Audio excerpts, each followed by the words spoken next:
श्री राम जी। धन्यवाद मान्यवर कि आपने मुझे सेंट्रल एक्साइज अमेंडमेंट बिल 2025 पर बोलने का अवसर दिया और साथ ही मैं आभार व्यक्त करता हूं अपनी पार्टी की मुखिया आदरणीय बहन कुमारी मायावती जी का भी।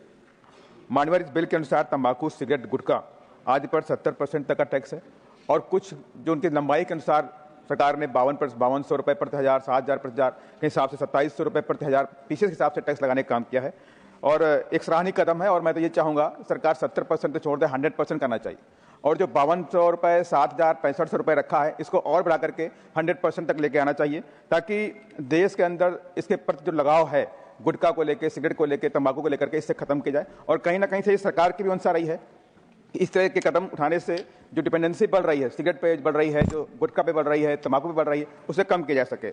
मानवर, हम सबको मालूम है कि एक बड़ा ही हानिकारक चीज है और उसकी वजह से देश के अंदर जितने भी पेशेंट कैंसर के बनते हैं हर साल, लगभग 15 लाख लोग कैंसर से प्रभावित होते हैं और उसमें से 15 लाख में भी 40% जो पॉपुलेशन है कैंसर पीड़ितों की, वो सिगरेट, तंबाकू और गुटखा से होती है, जिसमें ओरल है, लंग भी है, तमाम तरह के कैंसर और बनते हैं। तो इसको रोकने के लिए भी एक प्रभावी कदम के लिए निश्चित जरूरत है। यहाँ पर मान्यवर, मैं आपसे ये भी कहना चाहता हूँ, मैं आपके माध्यम से सरकार से कहना चाहता हूँ कि तमाम तरह के प्रचार, अभी हमारे संजय सेठ जी भी कह रहे थे, तमाम तरह के भ्रामक प्रचार आते रहते हैं गुटखा को लेके।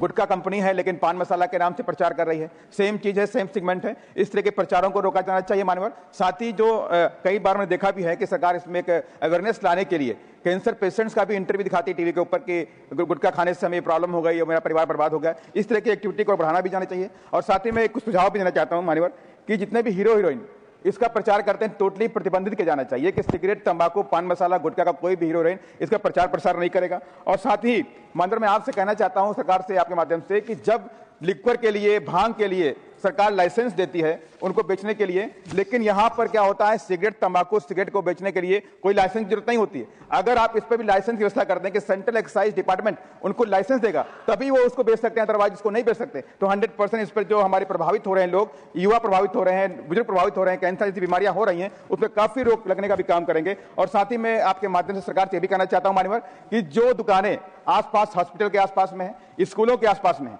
उनको पूर्णतया प्रतिबंधित करना चाहिए ताकि बच्चे उन दुकानों से दूर रह सकें। बच्चे निकलते हैं, गुटखा खा रहे हैं, सिगरेट पी रहे हैं, ये सब बंद होना चाहिए। कहीं ना कहीं से हमारे देश का जो नौजवान है, हमारे देश का आने वाला जो जनरेशन है, उससे प्रभावित ना हो सके। मतलब इसको लेकर के मैं आपसे कहना चाहता हूं इस सिस्टम को प्रभावी रूप से लागू किया जाए और सिगरेट, तंबाकू और गुटखा जैसी जो चीजें हैं इनको बिना लाइसेंस को उपलब्ध ना किया जाए, लाइसेंस जारी किया जाए तभी कोई व्यक्ति इनको बेच सके। धन्यवाद। जय भीम, जय भारत। धन्यवाद। माननीय श्री